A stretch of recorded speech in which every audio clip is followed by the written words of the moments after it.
हम लोग जो पटना से चल कर के अलग अलग जिला से घूमते हुए आज आपके जिला में आए हैं,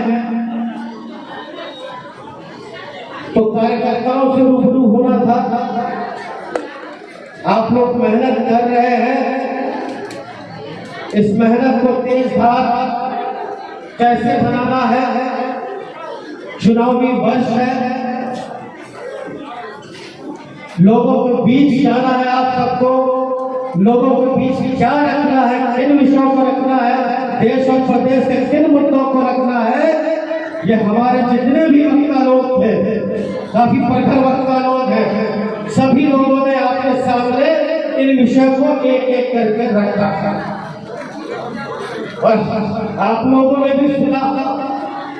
लेकिन हमारे बोलने से, आपके सुनने से क्या हमें कामयाबी मिलेगी, ये प्रश्न अपने आप से आपको पूछना था। सुबह की बात है, कल हम लोग लखीसराय में कार्यक्रम करके घर पहुंचते 11-12 बज गया। और सच्चाई बताओ तो सुबह जो मौसम था, उठने का नाम नहीं, उठने का मन नहीं कर रहा था, बड़ा आलस सा आ रहा था। फिर मौसम देखा और खराब लगा, अपने साथियों को पूछा चल रहा है, चलने बोला चल रहा है। तो कहने का अर्थ है कि जो भाजपा 10 साल से काबिज है, 10 साल पहले हमारे नेता आदरणीय लालू प्रसाद जी ने चेताया था, चेतावनी दी थी कि सावधान हो जाओ, अगर भाजपा इस देश में आएगा तो वो संविधान के साथ छेड़छाड़ करेगा, संविधान को टूटने करेगा। आप लोगों ने देखा था भाजपा अपने फायदा के लिए रातों रात कानून बदल देती है। हम लोग समझे नहीं समझे।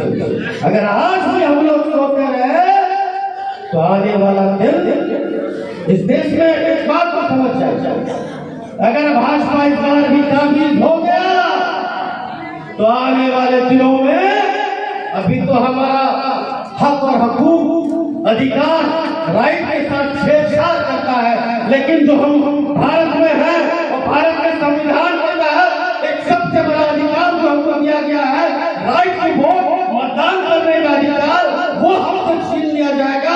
जब वो हमसे छीन लिया जाएगा, हमारे पास कोई कुछ नहीं जाएगा कि आपने खाया। आज तो हम लोग नेता लोग आम आदमी को हम बड़े सम्मान से लाते हैं और बार बार बोलते हैं चले जाएंगे, 1 घंटा का भाषण है, 2 घंटा का भाषण है, खाना खा कर जाइएगा। उस ऐसा वक्त आ जाएगा भारत में कोई पूछने वाला है। चुनाव आ रहा है, 10 साल से हम लोग सिर्फ प्रलोभन दिया जा रहा है, लालच दिया जा रहा है। आज 5 किलो अनाज दिया जा रहा है, गैस महंगा है। किसी ने पूछा कि 5 किलो अनाज को आप दे रहे हो, ये पकेगा कैसे? सब्जी चना तो दे रहे हो, चावल तो दे रहे हो, प्याज, आलू, टमाटर, कद्दू, बैगन का जो दाम आसमान छू रहा है, वो कहां से? ये पूछने की जरूरत है। रोजगार का क्या? 10 साल पहले आपने बोला था कि अब प्रत्येक वर्ष 2000 रोजगार देंगे, 2 करोड़ रोजगार, 20 करोड़ हो। ईमानदारी से आप जितने लोग मंच पे बैठे हैं, सामने बैठे हैं, बोले जिसके पिछले 10 साल में केंद्र के द्वारा रिक्ति निकाली गई हो, हमारा बेटा, हमारा भाई, हमारा बहन, हमारा चाचा को नौकरी मिला। लेकिन मेरा दावा है कि राज्य के कार्यकर्ताओं, हमारे राज्य के सिपाही, आप अगर निकलेंगे नवादा में, अगर 4 प्रखंड है और 4 प्रखंड में अगर 25 पंचायत है और 25 पंचायत में आप 20 पंचायत घूमेंगे और सर उठा के पूछेंगे, है कोई लड़का ऐसा, है कोई बहन ऐसा जो बताए कि पिछले 1.5 सालों में तेजस्वी जी और नितिन जी के द्वारा रोजगार दिया गया है, शिक्षक बना है? तो कम से कम मैं समझता हूं एक पंचायत में कम से कम 15 से 20 हाथ तो उठी जाए। तो फैसला आपको लेना है। आज देश में क्या हो रहा है? सिर्फ लालच किया जा रहा है, संविधान के साथ छेड़छाड़ किया जा रहा है। महंगाई के कारण किसान आत्महत्या कर रहे हैं। और खुशी इस बात की है जब देश का प्रधानमंत्री बोलता है कि भारत का नाम पूरे विश्व में स्वर्णिम अक्षरों में लिखा जा रहा है। भारत में कोई बड़ी नहीं है, लेकिन खुशी और सीना चौड़ा उस वक्त होता है जब बिहार सरकार नाम नहीं आती है और हमारे मुख्यमंत्री और उप मुख्यमंत्री पूरे देश के सामने गांधी मैदान में नियुक्ति पत्र बांटते हैं और कोई लड़का लड़की बोलते हैं, कोई बोलते हैं मैं यूपी से आया हूँ, कोई बोलते हैं मैं बंगाल से आया हूँ, कोई बोलते हैं मैं झारखंड से आया हूँ। तब ये लगता है कि मोदी की बात में कितनी सच्चाई है और हमारे प्रदेश के मुखिया की बात में कितनी सच्चाई है। ये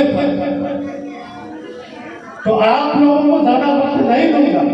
आप लोगों को जितना भी राजद के सिपाही है कमर कसना हो, घर से निकलना हो, लोगों को आज बहकाया जा रहा है। आप अपनी बात मजबूती से कैसे रखेंगे? प्रदेश के अंदर के जिला है, जिला के लोग प्रखंड जाएंगे, प्रखंड के लोग पंचायत जाएंगे और अपनी बात मजबूती से रखना। आज इसीलिए सारे लोग इतनी सारी बातें हम लोगों ने जो हमारी सरकार है आज रोजगार के लिए हमने बताया था कि जातिगत जनगणना कराएंगे। तमाम विरोध के बाद जातिगत जनगणना हुआ। आप सभी लोगों को याद होगा, आप सभी लोगों को याद होगा कि हमारे जो नेता थे शिष्टमंडल प्रधानमंत्री जी के पास भी गए थे, जातिगत जनगणना करा। क्या फायदा होगा जातिगत जनगणना से? उससे हम लोग कोई नहीं सोचते। आरोप प्रत्यारोप चलता था।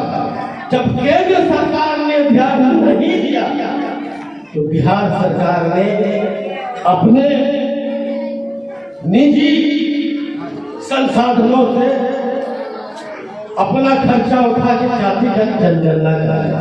किसके लेकर? कि जातिगत जनगणना हो जाएगा तो फिर सरकार बनते रहेगा कि नहीं? आप आम लोगों के लिए जातिगत जनगणना पूरा हुआ, आरक्षण का दायरा बढ़ा, उसमें से जो लोग भी जिस कैटेगरी में आते हैं जिनको जितना हक हकूक मिलना चाहिए। पिछले हफ्ता कैबिनेट में हम लोगों ने किया, जो लोग आर्थिक रूप से कमजोर हैं उनको भी हम नगद राशि देंगे, प्रोत्साहन राशि देंगे कि वो भी समाज में जो और वर्ग के लोग हैं जो उनसे मजबूत हैं उनके साथ भी कदम से कदम मिला के।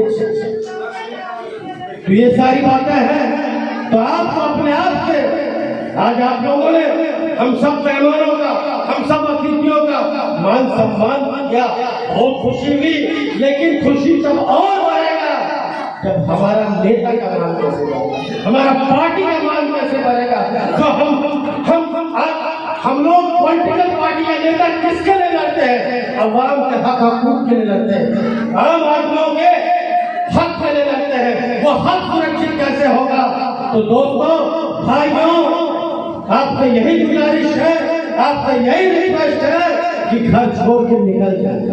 हम लोग निकल चुके हैं, आप लोग से गुजारिश है कि हमारा साथ दीजिए, हम सबका साथ दीजिए। जो भाजपा की सरकार है सिर्फ क्या करे? मजहब के नाम पे लड़ाने के अलावा कुछ किया है तो बता दीजिए। अगर मजहब के लड़ाने के अलावा कुछ काम किया तो बता दीजिए। एक उपलब्धि बता दीजिए आप अपने घर के आसपास। सभी धर्म के लोगों को आजादी अपने मजहब को मानने। अरे भगवान, अल्लाह, ईश्वर, नेता में कुछ तो फर्क है ना? फर्क है कि नहीं? जमीन आसमान का फर्क है। हम नेता है, आपने वोट दिया है तो हम यहाँ खड़ा है, हमको नेता ही रहने दीजिए। और हमसे जो आपका अधिकार है, जिस अधिकार को लेकर आप हमको चुने हैं, उसका जवाब हमसे दीजिए। हम देने के लिए तैयार हैं। लेकिन कोई इधर उधर का बात बोले तो समझ जाइए जिस अधिकार को लेकर आप हमको चुने हैं, हम उसका बातें नहीं कर रहे हैं। ये बल्ब कैसे जला, ये टावर कैसे खड़ा हुआ, ये गाज बेसिया दे दिया, ये कम आ गया, क्या वही क्या होता है? तो आपको समझने की जरूरत है। आप सभी लोग आए, यहाँ का सभी लोगों का मांग था कि भाई यहाँ का सांसद हो। हम लोग को तो पार्टी का मोटो ही है, जिसकी जितनी भागीदारी उसकी उतनी हिस्सेदारी। आप लोग घर घर कर जाए, हम झुंड कर जाए, तो जब जैसा आवाज गांव से, आम आवाम से, प्रखंड से, पंचायत से, जिला से होते हुए जब प्रदेश में पहुंचता है तो उस आवाज को प्रदेश देने के लिए मजबूत होता है। पहले उसको अपने आप को उस लायक बनाइए, वो बल दीजिए। इन चंद शब्दों के साथ अपने बातों को विराम देता हूँ। आप सबों का बहुत बहुत धन्यवाद।